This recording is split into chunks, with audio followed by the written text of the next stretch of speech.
किसी मुख्यमंत्री के ऊपर यह आरोप लगे कि उसने अपने घर में बुला के चीफ सेक्रेटरी को पिटवाया है, उस दिन मुझे लगा कि क्या मैंने अपनी जिंदगी में कोई बहुत बड़ी गलती कर दी क्या। मैं ये नहीं कह रहा हूं सच्चाई है नहीं, उस दिन मेरे अंदर सुसाइडल थॉट्स आए।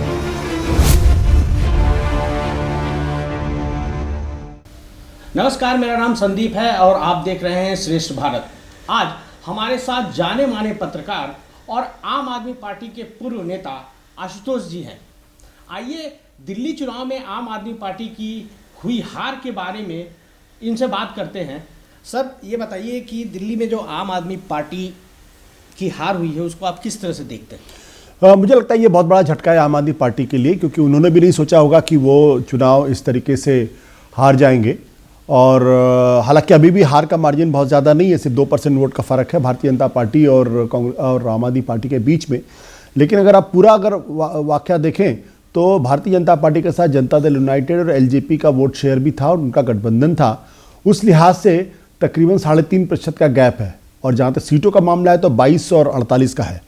तो एक करारी पराजय है।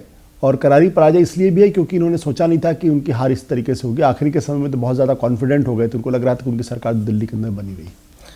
सर, क्या इंडिया गठबंधन से या यूँ कहें कि कांग्रेस से गठबंधन नहीं करना इनकी चूक हुई है?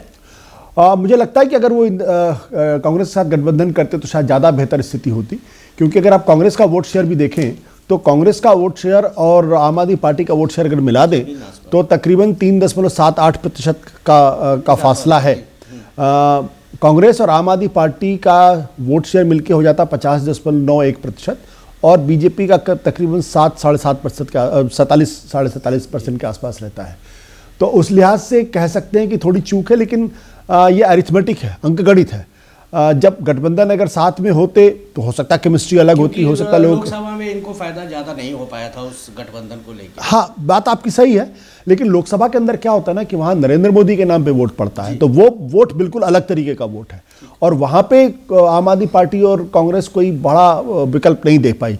लेकिन विधानसभा के चुनाव में वोट केजरीवाल के नाम पे पड़ता है। अगर आप 2015 को देखें, 2020 को देखें, तकरीबन 54% वोट पड़ता है। तो इस बार अगर 10% की गिरावट है आम आदमी पार्टी के वोट में, तो इसका मतलब है कि खुद केजरीवाल की अपनी लोकप्रियता में काफ़ी कमी आई है।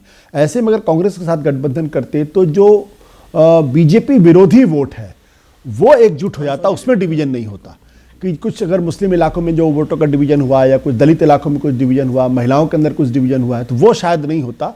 तो मैं ये तो नहीं कहता हूँ कि भारी जीत जाते, लेकिन फिर भी इस बात की संभावना थी कि आम आदमी पार्टी और कांग्रेस मिलकर सरकार बना सकती थी। सर, इस चुनाव में क्या आपको लगता है कि शराब घोटाला और जो शीश महल था केजरीवाल और आम आदमी पार्टी के ऊपर चस्पा हो गया और इसका उन्हें खामियाजा भुगतना पड़ा? देखिए, अभी सीएसडीएस का सर्वे आया है और सीएसडीएस के सर्वे में जो सबसे हैरानी वाली बात यह है कि जितना वोट आम आदमी पार्टी को मिला है उससे कम लोग अरविंद केजरीवाल को मुख्यमंत्री के तौर पर देख रहे थे। सीएसडीएस का सर्वे कहता है कि 37% वो लोग थे जो आम आदमी पार्टी के केजरीवाल को मुख्यमंत्री के तौर पर देखना चाहते थे, जबकि चुनाव में आम आदमी पार्टी को 42% के आसपास वोट मिला है, बल्कि ज़्यादा 44% के आसपास वोट मिला है। तो ये इस बात को दर्शाता है कि जिस अरविंद केजरीवाल की वजह से आम आदमी पार्टी का वोट प्रतिशत 54% पहुंच जाता था, अब उसमें 10% की गिरावट है। तो इस गिरावट के लिए अगर कोई अकेले जिम्मेदार है तो अरविंद केजरीवाल जिम्मेदार है। और उनकी छवि को जो धक्का लगा है वो लिकर स्कैम यानी आबकारी घोटाला और साथ ही साथ ये जो शीश महल जिसे कहते हैं मुख्यमंत्री का निवास, वो इन दोनों का बड़ा कंट्रीब्यूशन है। क्योंकि देखिए, लोग ये कहेंगे कि भाई ये तो एक मुख्यमंत्री का निवास बना दिया, इससे क्या होने वाला। तो नरेंद्र मोदी ने तो कभी प्रॉमिस नहीं किया कि मंत्रियों को, नेताओं को, प्रधानमंत्री को 2 कमरे के फ्लैट पर रहना चाहिए। उन्होंने तो कभी ये नहीं कहा कि इन्होंने शुरुआत से ही कहा था कि मैं पुलिस गार्ड नहीं लूंगा, घर नहीं लूंगा, कार नहीं लूंगा और सारी चीजें फिर देखने के लिए जो आम आदमी के को इन्होंने सपने दिखाए, वो क्या इस चुनाव में केजरीवाल का जो फ्री बीज है वो काम नहीं किया? क्योंकि इन लोगों ने उसको बढ़ चढ़कर प्रचारित किया। मैं कई रैलियों में गया, सभाओं में गया, तो वहां पे 24,700 का कैलकुलेशन इन लोगों ने किया था कि 24,700 रुपए हम पर फैमिली को देंगे। तो क्या आपको लगता है इतने लंबे चौड़े वादे करने के बाद क्या वो फायदा इनको नहीं मिला या बीजेपी ने इनके लाइन टो करके इनको मात दी? देखिए, बीजेपी ने मुझे लगता है कि इनकी ही लाइन को पकड़ के इनको मात दी, क्योंकि बीजेपी को ये लग गया कि जिस तरीके से ये 2100 रुपये प्रतिमाह महिलाओं को देने की बात कर रहे हैं, महिलाओं को फ्री बस राइड दे रहे हैं, स्टूडेंट्स को भी फ्री एक तरीके से बस राइड दे रहे हैं, तो बीजेपी ने एक चीज़ समझ ली कि ये लोगों के बीच में ये फैला रहे हैं कि बिजली और पानी जो हमने मुफ्त देने का काम किया है वो बीजेपी आएगी तो रोक देगी। तो प्रधानमंत्री ने खुद कहा कि जो इस सरकार की जो जन कल्याणकारी योजनाएं थी उनको हम एज इट इज कंटिन्यू करेंगे, उसमें जो भ्रष्टाचार है उसको खत्म करेंगे, साथ ही साथ उनका 2500 रुपये भी देंगे। तो जब प्रधानमंत्री ने यह कह दिया कि आपकी फ्री बिजली पानी चलती रहेगी, शिक्षा एज इट इज चलता रहेगा और हम आपको 2100 की जगह 2500 देंगे, तो उसका असर तो पड़ा। और देखिए, सबसे बड़ी बात क्या है कि 10 साल तक कोई भी मुख्यमंत्री या कोई भी एक सरकार रहती है तो एंटी इनकम्बेंसी उसके खिलाफ हो ही जाती है। नरेंद्र मोदी के खिलाफ एंटी इनकम्बेंसी हो गई, नहीं तो कह रहे थे 400 सीट लेकर आएंगे, 240 सीटों पर आके अटक गए। तो एंटी इनकम्बेंसी तो हो ही जाती है, नाराजगी हो जाती है। कुछ और इनको प्रॉमिस करना चाहिए था। अगर इन्होंने आबकारी घोटाला के आरोप इनके ऊपर नहीं लगे होते, शीश महल अगर नहीं बनाया होता, तो शायद स्थिति पहले से बेहतर होती। अब केजरीवाल सीएम भी नहीं है और उल्टा विधायक भी अब नहीं रहे, तो आपको क्या लगता है कि अब उनके लिए क्या ऑप्शन है, वो क्या करेंगे? बहुत मुश्किल दिन उनके आने वाले हैं। मैं तो किसी के बारे में इस तरीके की बात नहीं कहनी चाहिए, लेकिन चूंकि आपने मुझसे सवाल पूछा इसलिए मुश्किल दिन होंगे। मुश्किल दिन 2 वजह से होंगे। एक तो ये कि भारतीय जनता पार्टी जहां एक बार सत्ता में चली जाती है वो आराम से मतलब उसको हराया नहीं जा सकता। अभी हरियाणा देख लीजिए, पहली बार सरकार में आए, लगातार तीसरी बार सरकार में है।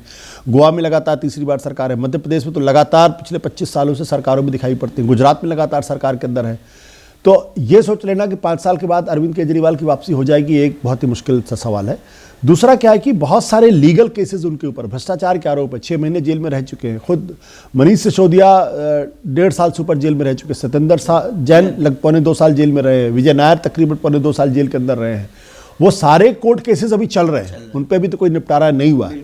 तो खुदा ना खास्ता कोई नया FIR दर्ज हो जाए, जैसे कि प्रधानमंत्री जी ने कहा है, ये भी का इन्होंने इन्वेस्टिगेशन शुरू किया। बिल्कुल, विधायकों को खरीद फरोख्त की बात बिल्कुल। तो इस संभावना ये या इस आशंका से भी आप इनकार नहीं कर सकते कि 2-3 महीने के बाद हो सकता है कि उनको दोबारा जेल जाना पड़े। तो इसलिए मैं कह रहा हूं कि दिक्कत पैदा होगी और काफ़ी मुश्किल इनको आ सकती है। क्या केजरीवाल के सामने ऑप्शन है कि ये पंजाब के चीफ मिनिस्टर बन जाए या राज्यसभा चले जाएं, ऐसा लोग कह रहे हैं? जो नहीं, देखिए, राज्यसभा तो जा सकते हैं, लेकिन क्या वो ठीक होगा कि जिस दिल्ली से आपने अपनी राजनीति की शुरुआत की उस दिल्ली को मुझे नहीं लगता कि इसमें कोई बीन मिक निकालने की जरूरत है। इसलिए क्योंकि पार्टी के बड़े नेता हैं, दिल्ली से तो अब राज्यसभा जा नहीं सकते हैं। अगला लोकसभा चुनाव 5 साल बाद ही होने वाला है। तो वो चाहेंगे कि उनकी एक नेशनल प्रेजेंस बनी रहे पार्लियामेंट के अंदर। अगर रहेंगे, बोलेंगे, बातचीत करेंगे तो उसका एक असर तो होगा। तो वैसे में पंजाब में इनकी अपनी सरकार है, अपने बल पे सरकार है। 7 राज्यसभा के सांसद वहाँ से जा सकते हैं, तो किसी एक से इस्तीफा दिला के जाया जा सकता। लेकिन ये जो मुख्यमंत्री बनने की जो बात की जा रही है, ये अगर वो करने की कोशिश करेंगे तो ये बहुत बड़ी गलती होगी, उनकी ज़िंदगी की शायद सबसे बड़ी गलती होगी। पंजाब कभी भी नहीं चाहेगा कि पंजाब से बाहर का कोई आदमी वहाँ आए और मुख्यमंत्री बने, और वो भी वो जो सिख नहीं है। पंजाब सिख स्टेट है, वो बना ही उस आधार के ऊपर था। इसीलिए आपको याद होगा जब कांग्रेस में कैप्टन अमरिंदर सिंह को हटा के बनाने की बात की जा रही थी, सुनील जाखड़ का नाम आ रहा था, तब भी वहाँ के लोगों ने या अंबिका सोनी ने कहा था कि भाई पंजाब जो है किसी गैर सिख को एक्सेप्ट नहीं करेगा। तो अगर ये कोशिश करते मुख्यमंत्री बनने की तो बहुत बड़ा ब्लंडर होगा, नहीं करना चाहिए उनको।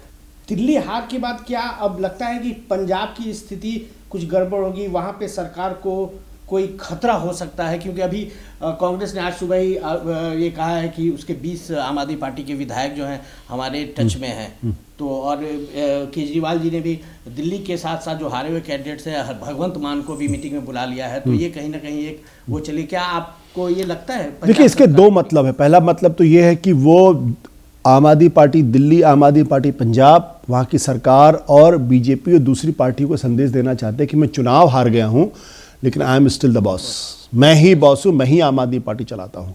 तो एक तो संदेश ये बहुत स्पष्ट उस मैसेज को बहुत क्लियरली देना चाहते हैं। कोई हमको अब ये ना समझे कि मैं हार गया हूँ तो तो पार्टी में क्या वैसा ऑरा रहेगा उनका? हारने के बाद तो किसी भी नेता का ऑरा नहीं हो सकता। आप राहुल गांधी को ही देख रहे हैं ना भाई, यही कांग्रेस पार्टी थी जहां कांग्रेस के पार्टी के अध्यक्ष राहुल गांधी, नेहरू गांधी परिवार के आदमी का कितना जलवा हुआ करता था। आज वो जलवा नहीं है। जब आप अपनी सीट खुद हार गए तो फिर आपका वो जलवा कैसे हो सकता है? लेकिन हाँ, आम आदमी पार्टी में अभी तो फिलहाल उनका जलवा रहेगा क्योंकि उनको किसी तरीके से कोई चुनौती नहीं है।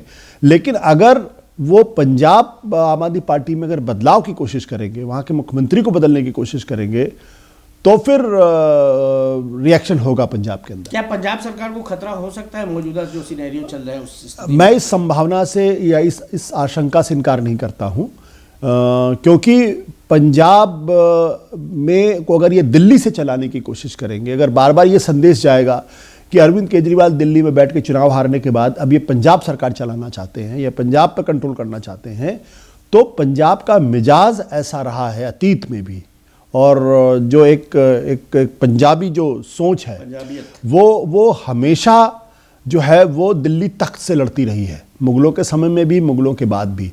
तो उसके लिए ये आसान नहीं होगा कि ये दिल्ली का कोई आदमी उनको कंट्रोल करने की कोशिश कर रहा है। एक सवाल ये आता है कि दिल्ली कभी पूरा राज्य नहीं रहा, यहाँ से रेवेन्यू जो पार्टियों को चुनाव लड़ने के लिए पैसों की ज़रूरत होती है, तो शराब घोटाला पहले भी यहाँ हो चुका है और डेंट लग चुके हैं आम आदमी पार्टी को। इस चुनाव में ये कहा गया कि पूरी तरह से पंजाब से पैसे लाए गए और उसको चुनाव में लगाया गया। आज सुबह ही स्वाति मालीवाल ने एक ट्वीट किया है जिसमें कहा है कि इनको वहाँ से उगाही बंद करनी चाहिए और ट्रांसफ़र पोस्टिंग के लिए जो पैसे लिए जाते हैं वो बंद करना चाहिए। तो उसको आप किस तरह से देखते हो? देखिए, स्वाति मालीवाल तो कह सकते हैं, एक पत्रकार तो ये नहीं कह सकता। संदीप, आप भी अच्छी तरीके से जानते हो कि मैं कैसे कह दूं कि भाई वहाँ उगाही कर रहे हैं या वो अफसरों के ट्रांसफर। अब आप पत्रकार की बात करें तो अन्ना, आप हमारे मैं बता दूं कि आशुतोष जी हमारे एडिटर हैं, हम लोगों ने लंबा समय इनके साथ काम किया है। अन्ना आंदोलन के समय भी मैं मेट्रो एडिटर था, दिल्ली में आंदोलन चल रहा था, आशुतोष जी ने बढ़ चढ़ कर हिस्सा लिया। आशुतोष जी हम लोग और आशुतोष जी और हमने बहुत करीब से काम किया है, लेकिन उसी अन्ना आंदोलन, चूंकि अन्ना आंदोलन चल रहा था और ये ऐसा देखने को एज ए रिपोर्टर भी मुझे लगा कि आपने कहीं ना कहीं कुछ चीजों को आप पार्टी बनकर अन्ना आंदोलन को कवर कर रहे थे। क्या आपको इसमें लगता है कि आप पूरी तरह से कुछ चीजों को भूल के, और जो आपका दायित्व था पत्रकार का, या अन्ना आंदोलन कहें या फिर उसके बाद आम आदमी पार्टी बनी, उसके बारे में आप क्या कहेंगे? देखिए, ये आरोप तो मेरे ऊपर उस वक्त भी लगा था जब मैंने आम आदमी पार्टी ज्वाइन की थी। बहुत सारे लोगों ने मेरे ऊपर आरोप लगाए, लेकिन मेरा मानना है कि अगर मेरी अंतरात्मा अगर साफ है, मैंने अगर ईमानदारी से काम किया, तो मैं तो अपने प्रति आंसरेबल हूँ। लेकिन आप एक ऑर्गेनाइजेशन के हेड थे, एडिटर थे, और जो जर्नलिज्म में होता है कि हमको किसी का पार्टी नहीं बनना है, आपको ऐसा नहीं, लगातार आपके ऊपर ये लोग कहते रहे हैं, हम लोगों ने देखा भी है। हालांकि ऐसा मैं अपने मुंह से तो नहीं कह सकता, लेकिन क्या आप पार्टी बन के अन्ना आंदोलन कर? नहीं, ऐसा नहीं था, क्योंकि आप पहले एडिटर थे जिन्होंने अन्ना आंदोलन का परचम लहराया था। उसके बाद आपके पीछे पीछे सारे चैनल्स ने ये कवर किया और बहुत खूब तरीके से कवर किया, और वही आंदोलन था जो दिल्ली की सरकार। तो इसका मतलब आप मुझे क्रेडिट देना चाहते हैं कि जो मीडिया में कवरेज हुई मेरी वजह से कवरेज। उसके बाद मैं क्रेडिट दूंगा कि आप आम आदमी पार्टी के प्रति सॉफ्ट थे, और जो आप आम आदमी पार्टी आपने ज्वाइन किया, तो क्या आपको लगता है कि आप रिग्रेट करते हैं उससे? नहीं, रिग्रेट करने का कोई प्रश्न नहीं। मैंने कहा ना कि मैं पत्रकारिता में या मैं अपने जीवन में मैं अपनी अंतरात्मा के प्रति जिम्मेदार हूं, और मुझे उस वक्त भी लग रहा था कि मैं ईमानदारी के साथ काम कर रहा हूं। जो मुझे एक पत्रकार के नाते जो मेरी भूमिका होनी चाहिए, वो पत्रकार के नाते मैंने वो भूमिका की। आप लोग इस बात के गवाह थे। जब हुआ कि नहीं, इनकी आलोचना होनी चाहिए, तो आलोचना भी की गई उस वक्त, और मैंने जम के आलोचना की उसकी। और जब लगा कि नहीं, ये देश के अंदर एक भ्रष्टाचार विरोधी आंदोलन चल रहा है, तो कोई भी पत्रकार या कोई भी नेता या कोई भी पत्रकार या कोई भी इंटेलेक्चुअल वो कैसे भ्रष्टाचार के पक्ष में खड़ा हो सकता है? भ्रष्टाचार विरोधी आंदोलन था, पूरा देश उस वक्त खड़ा हो गया था।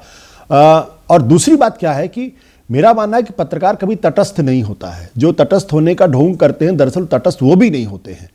आज की तारीख में अगर मुझे लगता है कि नरेंद्र मोदी की सरकार अगर गलत कर रही है, या वो हिंदू मुसलमान के मसले पे देश के अंदर एक माहौल खड़ा करने की कोशिश कर रही है, तो एक पत्रकार का कर्तव्य है कि मजबूती के साथ उसके खिलाफ खड़े हो। और मैं पिछले 10 साल से लगातार नरेंद्र मोदी, भारतीय जनता पार्टी और आरएसएस की नीतियों को, खासतौर पर वो जो हिंदू मुसलमान के मसले पर है, उसका मैं विरोध करता हूं, और पत्रकार के नाते भी विरोध करना चाहिए। उस वक्त भी मैंने उस वक्त जो भ्रष्टाचार के आरोप मनमोहन सिंह की सरकार के ऊपर लगे थे, और पूरी का पूरा अन्ना का आंदोलन उसके खिलाफ, उसके खिलाफ खड़ा था, तो वहां सपोर्ट करने का प्रश्न नहीं था। आपको जिंदगी में आपको स्टैंड लेना पड़ता, चाहे पत्रकार हो, चाहे लेखक हो, चाहे कुछ भी हो। क्या उस वक्त हम मनमोहन सिंह के ऊपर जो भ्रष्टाचार के आरोप लगे थे, क्या हम उसके साथ खड़े होते, या उनके उनके साथ खड़े होते जो भ्रष्टाचार के खिलाफ मुहिम चला रहे थे। ये एक नैतिक प्रश्न था और मैंने उस वक्त यह तय किया एक पत्रकार होने के नाते कि ईमानदारी के तकाजा ये है कि जो भ्रष्टाचार विरोधी मुहिम है उसके साथ खड़े होना चाहिए। लेकिन जब जब उन लोगों ने गलतियां की तब तक मैंने उसका विरोध किया और मजबूती के साथ विरोध किया। यहां तक कि एक समय ऐसा भी आया कि जब अरविंद केजरीवाल ने उस दौरान मैंने एक प्रोग्राम किया था IBN 7 पे और उस प्रोग्राम को देख के उनको कुछ नागवार गुजरा और मैंने उनको बहुत तगड़ा जवाब दिया। उन्होंने मुझसे बातचीत कुछ समय के लिए बंद कर दिया। उस वक्त योगेंद्र यादव और 2-1 लोगों ने बीच बचाव किया कि नहीं, आशुतोष पत्रकार हैं तो वो आपकी भाषा बोलें ज़रूरी नहीं है, वो अपनी भाषा बोलेंगे। इस बात को कभी भी अगर आप योगेंद्र जी से पूछेंगे तो आपको अंदाज़ा लगेगा। बल्कि हो सकता है मेरे पास शायद कोई वो ट्वीट भी उस ज़माने में तो उतना नहीं होता था, लेकिन व्हाट्सएप मैसेजेस मेरे पास अभी भी हो सकते हैं, अगर मैं दिखाना चाहूँ कहीं मेरे पास अगर होगा तो ये आरोप, चूंकि मैं उसके बाद राजनीति में चला गया तो जाहिर सी बात है कि मेरा भी जीवन एक खुली किताब था। जैसे मैं लोगों से सवाल पूछता था वैसे उनको भी मेरे प्रति सवाल पूछने का अधिकार है। जैसे आप पत्रकार के तौर पर मेरे पास है, आपको भी मुझसे वो तीखे सवाल पूछने का अधिकार है। जो मैं कभी आपसे कहता था कि आप तीखे सवाल पूछिए तो मैं उसके जवाब दे हूँ। लेकिन मैं एक बात अच्छी तरीके से जानता हूँ कि पत्रकारिता हो या जीवन, मैं अपनी अंतरात्मा के प्रति जवाबदेह हूँ और मैंने उस वक्त भी ईमानदारी के साथ काम किया। जब मैं आम आदमी पार्टी था तब भी मैंने ईमानदारी के साथ काम किया। आज जब आम आदमी पार्टी छोड़ी तब भी मैं ईमानदारी के साथ काम कर रहा हूं और कोई मेरे ऊपर यह आरोप नहीं लगा सकता कि मैंने किसी लालच में या किसी की वजह से मैंने तब आम आदमी पार्टी का साथ दिया और अब मैं किसी का साथ दे रहा हूं। केजरीवाल को लेकर आपने न्यूज रूम में बहुत बड़ी बड़ी बातें की। आपका ये कहना था कि ये आदमी, ये शख्स जो है इंडियन पॉलिटिक्स को चेंज कर देगा और एक नई धारा बहेगी। क्या वो दावे अभी भी आप उनको लेके करते हैं? दावे की बात नहीं थी, वो एक अंडरस्टैंडिंग थी और किसी भी पत्रकार की अंडरस्टैंडिंग गलत हो सकती। मेरी तो बात छोड़ ही दीजिए, मैं तो एक इंसान था, अदना सा इंसान था कि इसी दिल्ली ने अरविंद केजरीवाल को 67 सीटें दी। बिल्कुल। तो क्या वो जो 67 सीट देने वाले लोग थे क्या वो सब गलत थे? मैं आपकी बात, हाँ, मैं आ रहा हूं। उसके बाद 2020 में इसी दिल्ली ने 62 सीटें दी आम आदमी पार्टी को, 54% वोट। शीला दीक्षित को भी कभी उतने वोट नहीं मिले। इसी हिंदुस्तान के अंदर जब ओपिनियन पोल और एग्जिट पोल कराया गया 2015 के बाद अरविंद केजरीवाल को प्रधानमंत्री के उम्मीदवार के तौर पर सबसे ज्यादा विपक्षी नेता के तौर पर देखा गया। तो क्या उन लोगों ने भी गलती की? हाँ, हमको समझने में, मैं तो मानता हूं कि समझने में मुझसे गलती हुई, लेकिन मैं आज भी चाहूंगा कि हिंदुस्तान के अंदर वो अरविंद केजरीवाल फिर से खड़ा हो जिसने लोगों को उम्मीद जताई थी कि इस देश की राजनीति बदल सकती है और मैं बदलने आया। मैं आज भी उस अरविंद केजरीवाल की कदर करता हूं, उनका सम्मान करता हूं, उनके साहस, उनके विवेक, उनके निडरता के सामने सिर झुकाता हूं।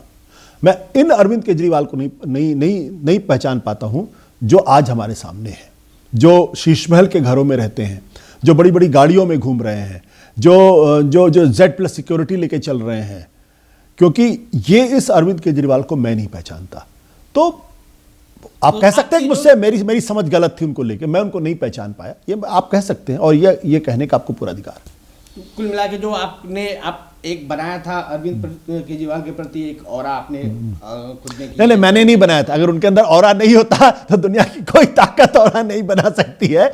वो एक, आप देखिए अन्ना के आंदोलन में कितना, क्या वो मीडिया ने क्रिएट किया था? क्या मीडिया क्रिएट किया था? क्या वो मीडिया क्रिएट कर सकता है? तो फिर ठीक है, किसी और को खड़ा करके देख लीजिए, वो क्रिएट हो जाए। वैसा होता नहीं। देखिए, जब तक कहीं आग नहीं होती ना तब तक धुआं नहीं निकलता। तो वो आग जली, वो आग जली, लेकिन उस आग को हवा देने का काम मीडिया ने किया। तो आग तो जलेगी ना पहले, तभी तो आग सुलगी हुई थी, उसको जला। आग जलेगी तभी ना धुआं होगा। आग ही नहीं होगी तो कहां से धुआं होगा? हवा कौन देगा? आप हवा देते रहिए, आग ही नहीं है तो कहां से धुआं निकलेगा? अच्छा, आपने आम आदमी पार्टी जब ज्वाइन किया तो बहुत मीडिया पे खबरें चली और उसके बाद आपने चुपके से आम आदमी पार्टी छोड़ दिया। आपने कहीं मीडिया में इस बात की उस समय जिक्र भी नहीं किया। धीरे धीरे बाद में लोगों को पता चला कि आपने छोड़ दिया। हालांकि मीडिया को ये पता था, लेकिन आपने मतलब इतने गाजे बाजे के साथ आम आदमी पार्टी को ज्वाइन करना और उसका चुपके से वहां से निकल लेना, इसका क्या मतलब है? क्यों हुआ ऐसा? लोग तो पार्टी छोड़ने के पहले अपने नेता को कितनी गालियां देते हैं, ऐसे ऐसे शब्दों का इस्तेमाल करते हैं जो शायद नहीं करनी चाहिए।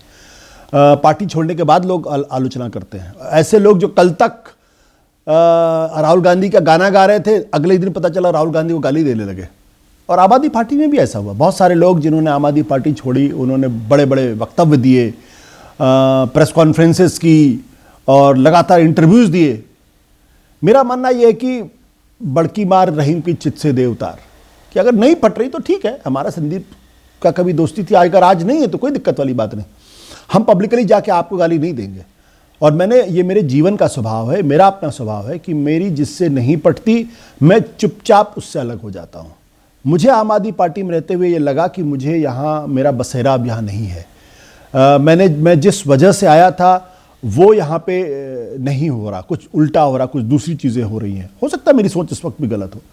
तो मैंने तय कर लिया कि मुझे ये पार्टी छोड़ देनी है। और मैंने पार्टी नहीं छोड़ी, मैंने पॉलिटिक्स छोड़ी। कुछ लोग ये कहते हैं कि मुझे आम आदमी पार्टी में कुछ नहीं मिला इसलिए,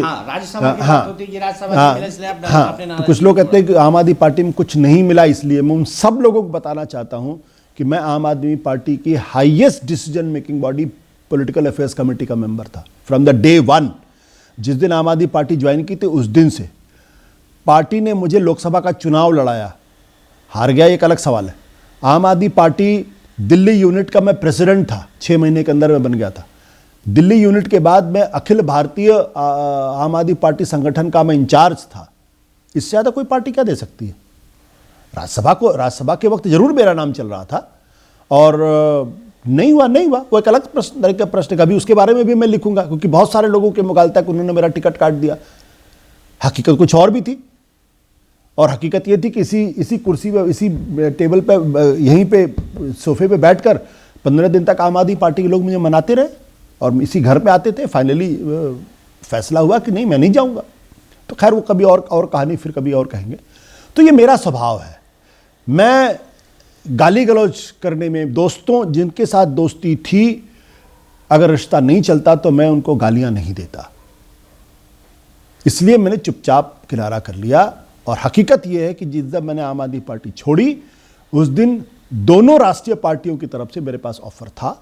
मैं चाहता तो दोनों में से किसी एक को ज्वाइन कर सकता था। हो सकता आज मैं मेंबर ऑफ पार्लियामेंट होता, हो सकता मैं मिनिस्टर होता।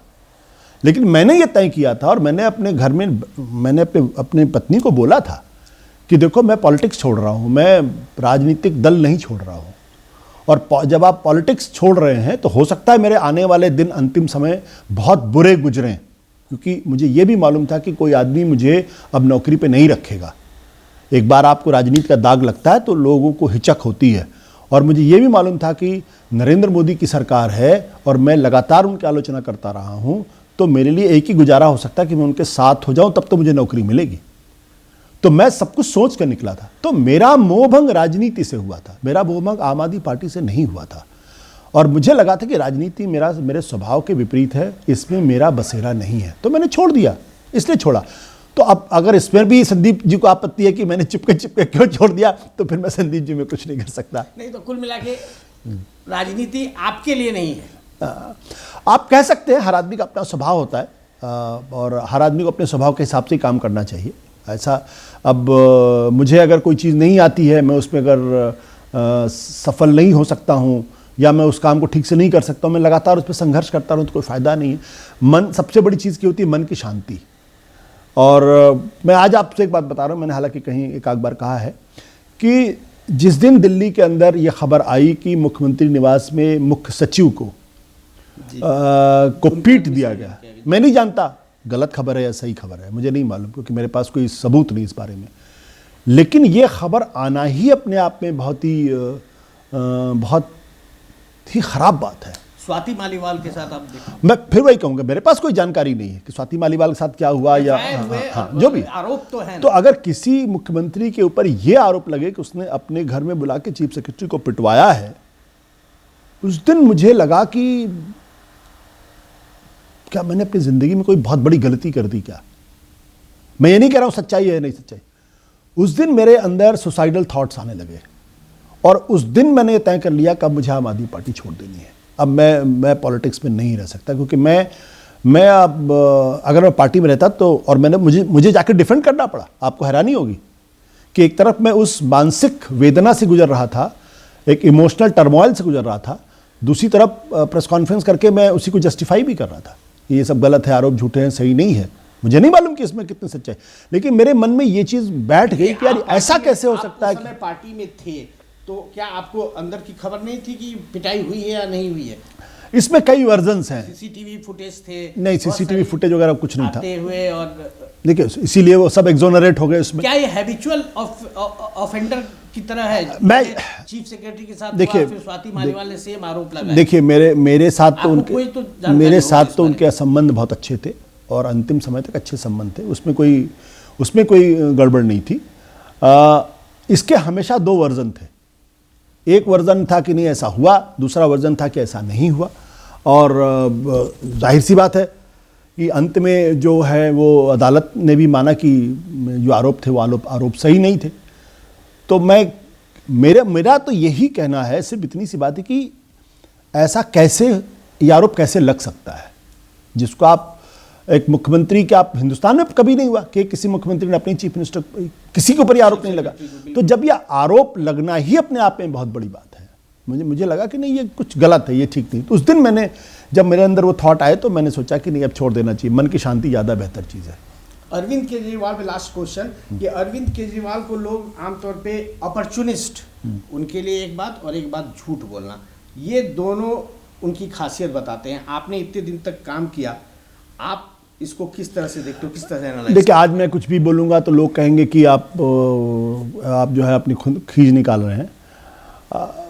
मेरे लिए इस पर कोई भी टिप्पणी करना ठीक नहीं होगा। हम पॉलिटिक्स में थे, साथ साथ काम किया हमने। बहुत सारी चीज़ें ऐसी होती हैं जो हम उस वक्त शेयर करते हैं और बाद में मैं उसको डिसऑन कर दूं तो मेरे लिए ठीक नहीं होगा। हम लोगों ने भी साथ काम किया है, बहुत सारे ऐसे फैसले हुए होंगे जो जिसको आप पसंद नहीं करते होंगे, लेकिन आपने मेरे दबाव में उस फैसले को एक्सेप्ट किया होगा क्योंकि मैं संपादक था उस वक्त। अब आप बाहर निकल के मेरी उसे बोलने लगे तो शायद ठीक नहीं होगा ना। तो मैं उस गरिमा का निर्वाह करता हूँ और मेरे लिए आज मेरे लिए किसी तरीके की कोई ऐसी टिप्पणी उनके ऊपर करना ठीक नहीं होगा। लेकिन हाँ, ये मैं ज़रूर कहता हूँ कि 2013, 14, 15 के अरविंद केजरीवाल को और आज के अरविंद केजरीवाल में ज़मीन आसमान का फ़र्क है और उसकी वजह से लोगों का एक विश्वास टूटा है और उस विश्वास को दोबारा रीगेन करना उनके लिए बहुत मुश्किल होगा। लास्ट एक और क्वेश्चन, कि आम आदमी पार्टी जिस तरह से आई थी, तो क्या ये कहा जा सकता है इस चुनाव को देखते हुए जो ताज़ा या फिर जो बुरी तरह हार हुई है आगे पंजाब में जो चल रहा है वो सब देखते हुए, तो ये बुलबुला था जो आम आदमी पार्टी का फूट गया, फिर से ये चीज़ें उनको गेन कर पाना, मतलब क्या गेन कर पाएंगे भी या नहीं कर पाएंगे, उसके बारे में आप? देखो थोड़ा सा मुश्किल होता है, राजनीति में हार जीत तो लगी रहती है। अभी चंद्रबाबू नायडू को एक समय लोगों ने कहा कि उनका तो राजनीतिक करियर खत्म हो गया, लेकिन फिर बाउंस बैक कर गए। तो किसी के ऑबिचुअरी, राजनीति में आप किसी के ऑबिचुअरी नहीं लिख सकते, कब किस माहौल में कौन आदमी अचानक उठ के खड़ा हो जाए। तो मैं किसी के ऑबिचुअरी नहीं लिख रहा हूं। मैं आज भी मानता हूं कि अरविंद केजरीवाल में अपार क्षमता है और वो कभी भी बाउंस बैक कर सकते हैं, लेकिन अब जो बाउंस बैक करेंगे वो एक राजनेता के तौर पर करेंगे। वो जो एक नैतिक आभा लिए हुए एक मसीहा की छवि उनकी थी, अब उसको नहीं पा पाएंगे, ऐसा मेरा मानना है। जी, तो ये आशुतोष जी थे जो कह रहे थे कि अब आम आदमी पार्टी के लिए आने वाले दिन कष्ट वाले हो सकते हैं। अरविंद केजरीवाल जो जननायक, जन नेता के रूप में जिनको जाना जाता था, वो राजनेता बन के रह जाएंगे। आगे देखते हैं, अभी कई चुनाव होने हैं और आम आदमी पार्टी उसमें क्या रोल अदा करती है, कैसे जीतती है, कितने वोटों से जीतती है, आगे पंजाब में क्या होने वाला है, ये सब समय के साथ चीजें पता चलेगी। श्रेष्ठ भारत पर खबरों से जुड़े रहने के लिए चैनल को सब्सक्राइब और लाइक करें, बेल आइकन दबाएं और देखते रहें श्रेष्ठ भारत।